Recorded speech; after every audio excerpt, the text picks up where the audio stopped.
still without the services of Kent Herbeck, who was fighting some injury problems when we saw them back in early May and then ended up dislocating his shoulder. Pete O'Brien will take care of Backman himself for out number 1. Indians come in with a record of 33-34, working on that 3-game winning streak and trying again to get back to the 500 mark. They are 5.5 behind the Orioles. The Twins are 32-35. They're 9 games behind Oakland. Danny Gladden, the subject of some trade rumors, now hitting in the number 2 spot for the Twins. The batting average has dropped down to 264. Speculated Gladden might be heading to the Los Angeles Dodgers. A lot of people surprised that he lasted the weekend.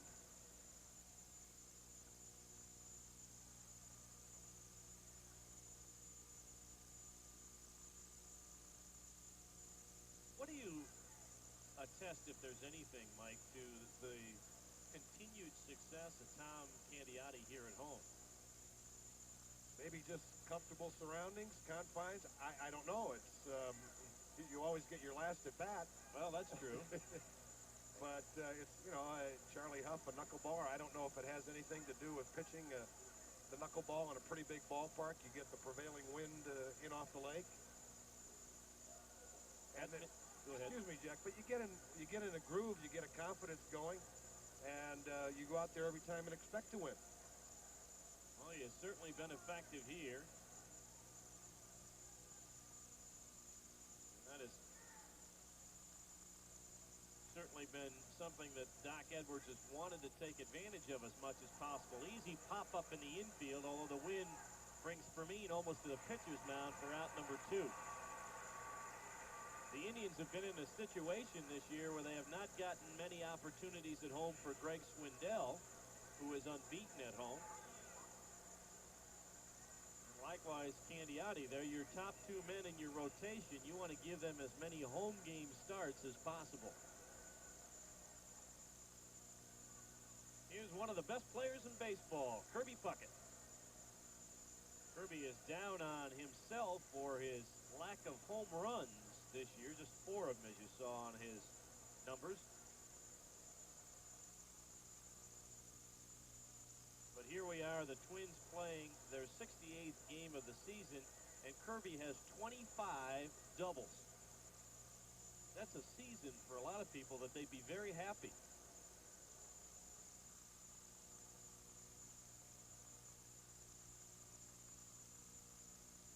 Jacoby, foul ball. Well, you know, power, Jack, isn't necessarily measured in home runs. It can be measured in extra bases also, and when you look at Puckett, he's got, as you said, 25 doubles, 4 home runs. He's got a triple. He's got blazing speed.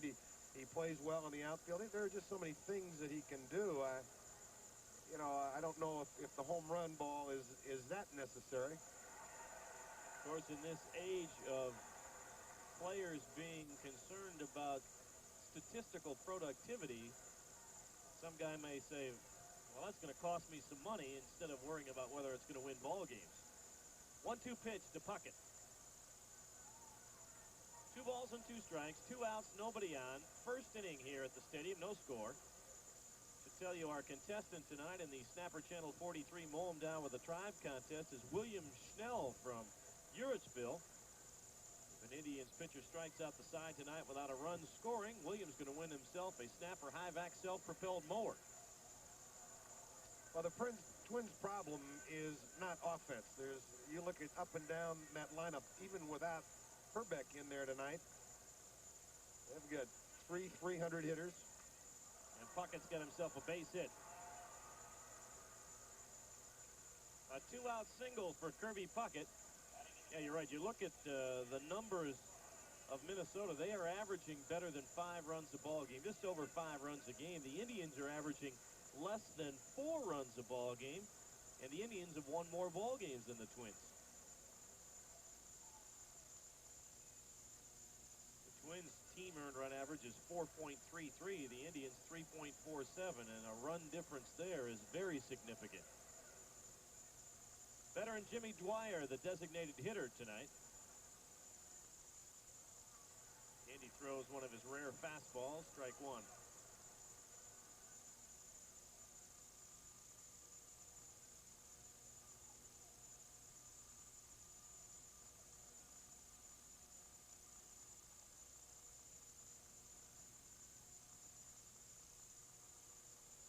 One ball and one strike. The Indians, like some of the other clubs in the East, don't really know how they will fare at the end of an evening's play until the next day, really, because Baltimore is out on the West Coast right now, and that's the team everyone in the East is chasing. Baltimore knocked off Seattle last night, 4 in a row for Frank Robinson's club.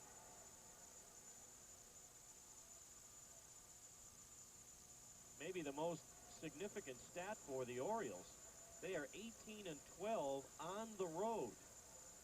Last year, they could not buy a victory away from home on the way to that 54 and 107 season.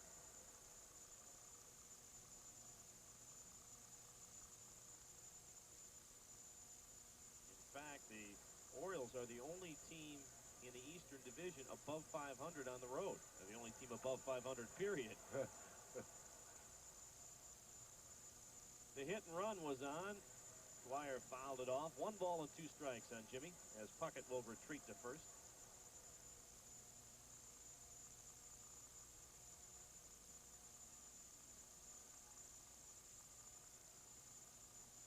'39-year-old Jim Dwyer in his 16th big league season.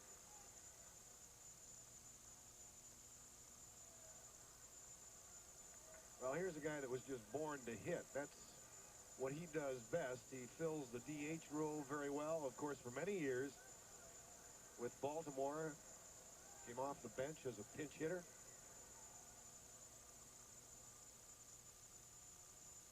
Puckett goes again. Dwyer fouls it at the plate.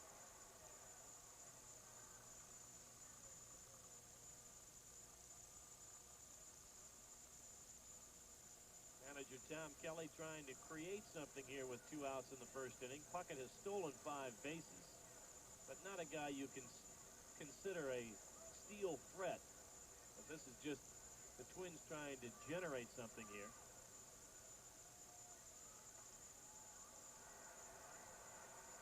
Well, with his speed, he should be more of a steal threat. His base stealing percentage has never been all that great. Kirby got to walk down to second base because they called a balk on Tom Candiotti.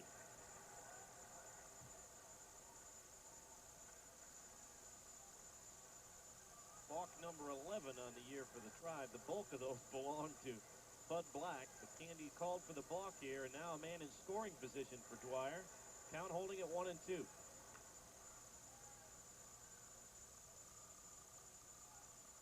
Well, tough to tell. We haven't seen a whole lot of balks this year.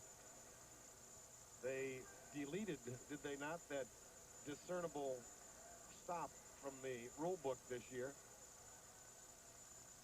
But the pitcher still has to pause as he comes to the set position right there. Strike 3 called. Dwyer is called out on strikes by Steve Palermo. That does it for the Twins. The Indians will be batting in the bottom of the first.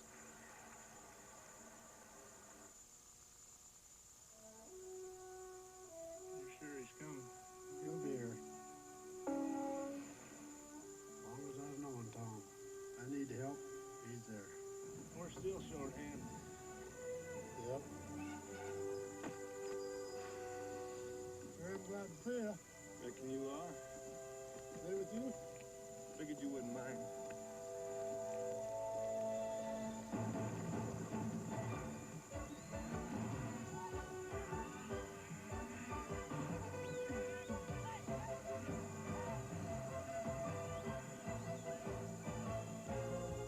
And when the last tray's rounded up, you head for the mountains.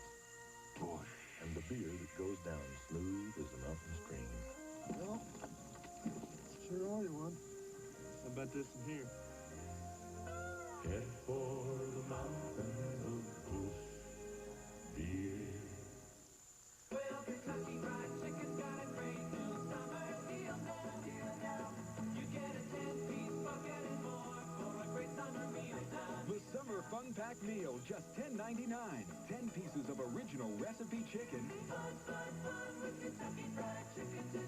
Plus large coleslaw, mashed potatoes with gravy, and 4 buttermilk biscuits. The Summer Fun Pack, just $10.99.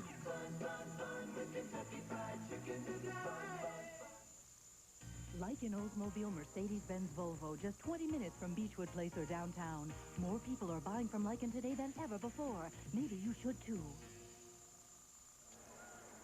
Back at the stadium where left-hander Alan Anderson taking his warm-up pitches. Anderson 7-4 with a 3.93 earned run average. Last year,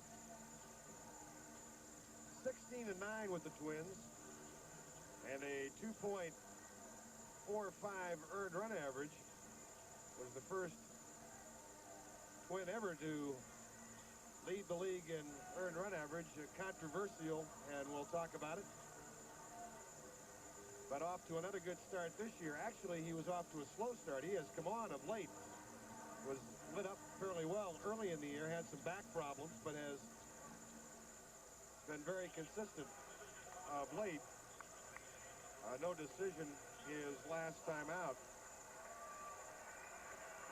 against Milwaukee, and that's been the bugaboo. Talking to Jim Cott, who does the Twin ball games, saying that Anderson is a little tentative when he pitches against the Brewers. You may remember the controversy last year, Jack, where Anderson didn't pitch. Had an opportunity to pitch one more ball game. He didn't, and beat Higuera for the ERA title by just percentage points. He's got a tough customer to deal with in Jerry Brown leading off the ball game, and he is quickly ahead 2 strikes. Brown has been nothing short of sensational in that leadoff spot. He's on a 10-game hitting streak right now, and Jerry has hit nearly 400 since being moved into the leadoff spot 19 games ago.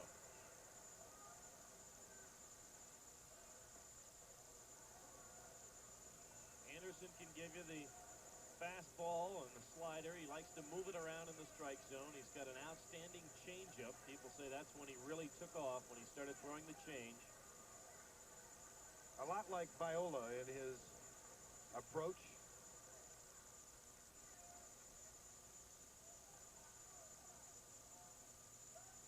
2-2 pitch. Hey, I think the one thing that makes them different, if you look at Anderson, and we'll watch him tonight, he will ride that fastball in on right-handers, back him off the plate. Viola is more of an outside corner guy. He doesn't come in there too often inside. And I think now Anderson throws a little harder than Viola does. And he can get that fastball to the plate a little quicker. The difference with him is he is a much smaller guy. Payoff pitch coming to Brown. And Jerry's got another base hit, maybe extra bases. Puckett cannot cut it off. Brown on his way to second, and he's going to try for 3. Relay throw is not in time. A stand-up triple for the Governor. You know, when that ball was hit, I thought Puckett was going to cut it off before it got to the wall. It looked like, Jack, he took a wrong angle to the ball. He broke in, thinking maybe that grass was going to slow it down. And when he took the break, that ball scooted right by him. Let's see if we can pick it up on the replay. A breaking ball down. Watch Kirby right here. See if we can see him. He started to break in, and then the ball got by him and all the way to the wall. That's the difference between 2 bases and 3 bases right there.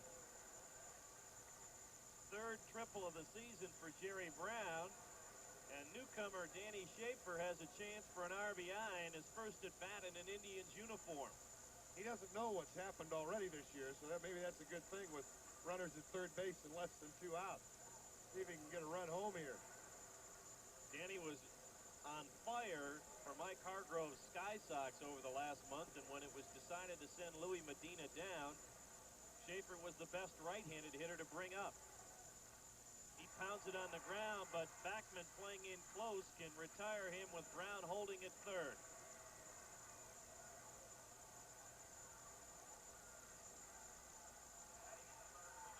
So Schaefer is retired on the ground ball, and Joe Carter with the chance to put the Tribe on the board. Tom Kelly actually had his infield kind of in between or halfway at short and at second base. Bachman kind of creeped in a little bit. He wasn't playing on the grass, but he wasn't way back in normal position either, and at that point it worked out. Bachman able to make the play at first and hold the runner at third. Carter smashes it. Candiotti with a good play, and Brown again will have to hold 2 outs. Boy, this has driven the Tribe and, more importantly, their fans crazy. Pretty good play by Candiotti, but the leadoff triple is in jeopardy unless Pete O'Brien can deliver.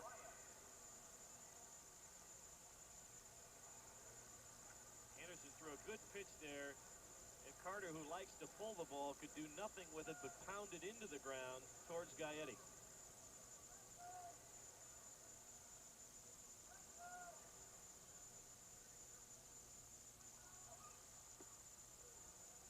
Again, I think, Jack, that's a situation where you look at a bit of a discipline, call it what you will, but first pitch in a sequence, and it's a breaking ball, off-speed pitch. Jerry Brown was at least a third of the way down the line because Gary Candiotti is almost halfway to second base. They've got a big shift on for O'Brien. Say, O'Brien could almost bunt that ball right down the third baseline and get himself a base hit, I think, if he wanted to. 2-0 on Pete. Although the further Candiotti moved over, the closer he came to the grass. And he's right on the cut of the grass right now. He backs off a step or so.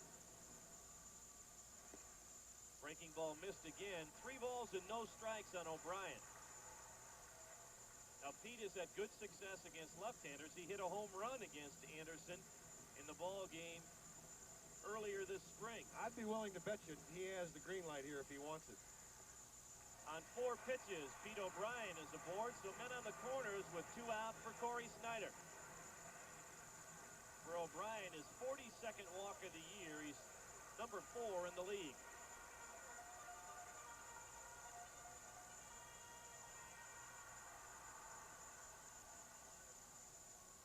Jerry Brown at third with the leadoff triple. 2 ground balls kept him there, and now O'Brien has drawn the walk.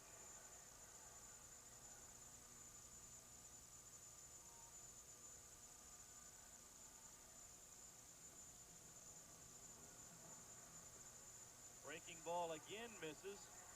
That was the changeup with a little bit of ride to it. Corey laid off it.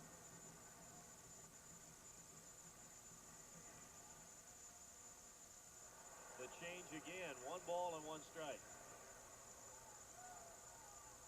One thing about Alan Anderson, men on base or not, he is an extremely fast worker. And you'll see guys step out just to try and change his rhythm.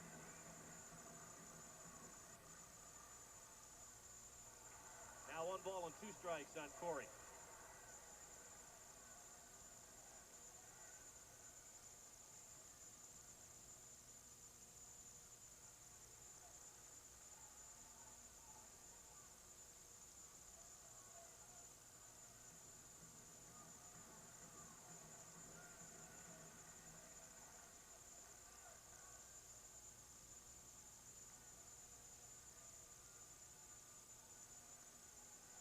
Oakland knocked off Detroit this afternoon 6-4.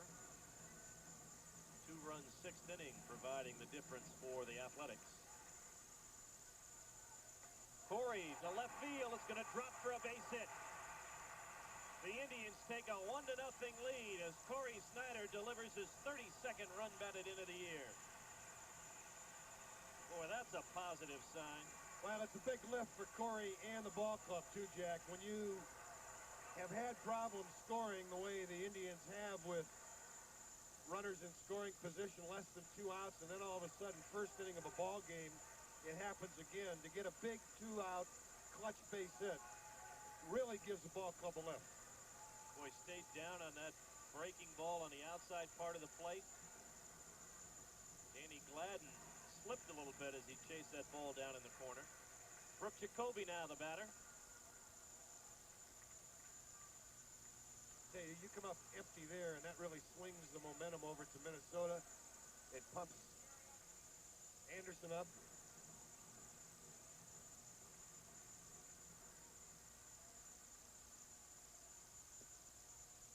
One ball and one strike, outside corner. Jacoby was not happy with Steve Palermo's call. Jake had a good week in terms of collecting RBIs, 5 of them in his last 7 ball games. He's got another one in scoring position right now in the person of Pete O'Brien at second, Snyder at first. 2-1.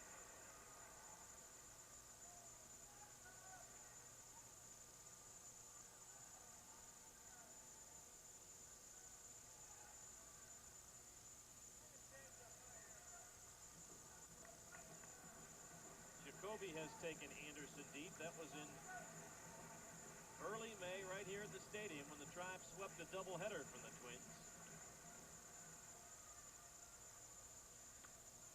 In on his hands, Gladden will have room for this one. The side is retired, but the Indians get a clutch RBI single from Corey Snyder after an inning of play. 1-0 Indians.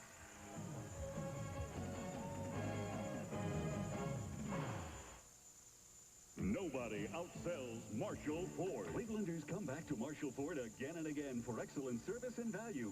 Like this '89 Escort LX 4-door for only $7,989 with 2.9% APR or up to $500 cash back.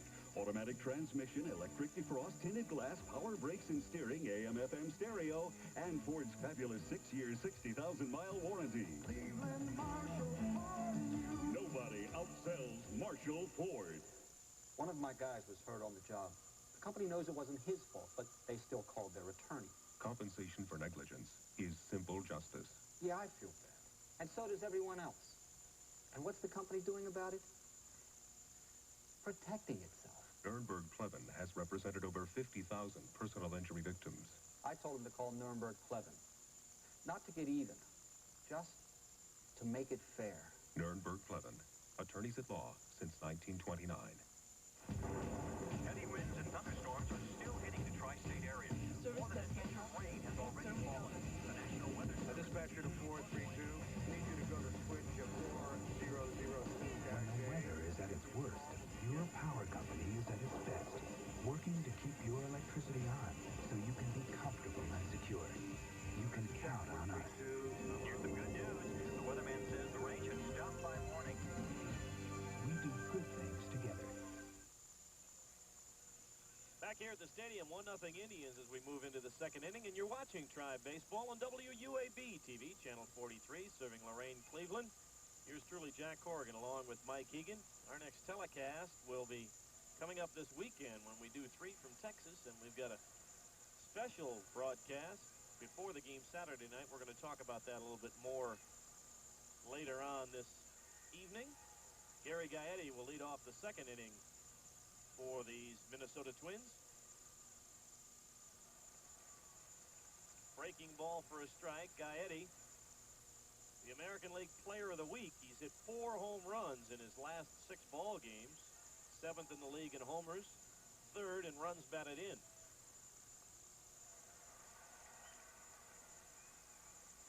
Quickly 2 strikes on the G-Man, as they call him in the Twin Cities. Well, he's another guy. We talked about this being a fastball hitting ball club. He just loves the heat. And Candiotti, it doesn't appear, is going to throw him anything straight. First 3 were slow, slower, and slowest.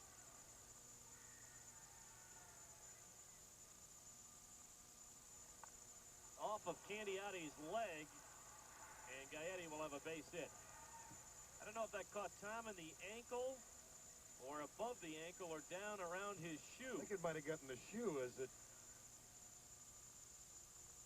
carried him pretty far off to the third base side.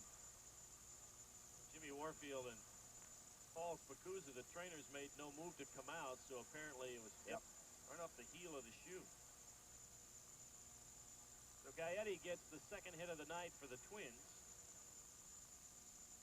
It'll bring up Randy Bush. Bush, who had been sharing right field with Carmen Castillo, has moved into the first base spot with the absence of Kent Herbeck. Gene Larkin also plays there occasionally. Steve Palermo, the home plate umpire, looks like he's having some equipment problems there with the mask. Sunday, July 2nd, is Barbecue Apron Day at the ballpark when the Tribe takes on the Oakland A's. Fans 15 and over will be given a barbecue apron.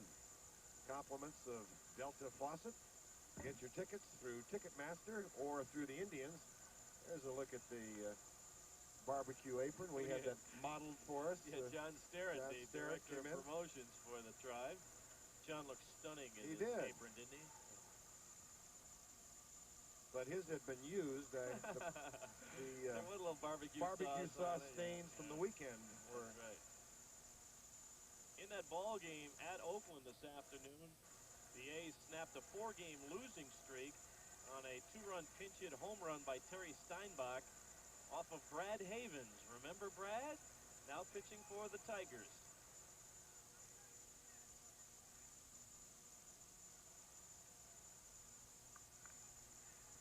Candiotti on at first with nobody out here in the second inning. Tribe leading it 1-0.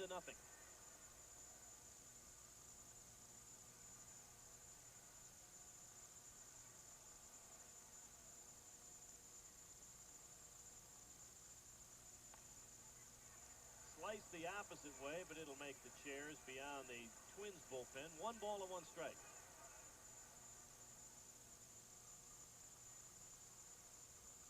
Texas and Boston scoreless in the second inning at Fenway. The Indians, the Yankees, and the Red Sox all bunched together behind the Orioles. The Indians and Yankees tied 5.5 back. Boston another half game back.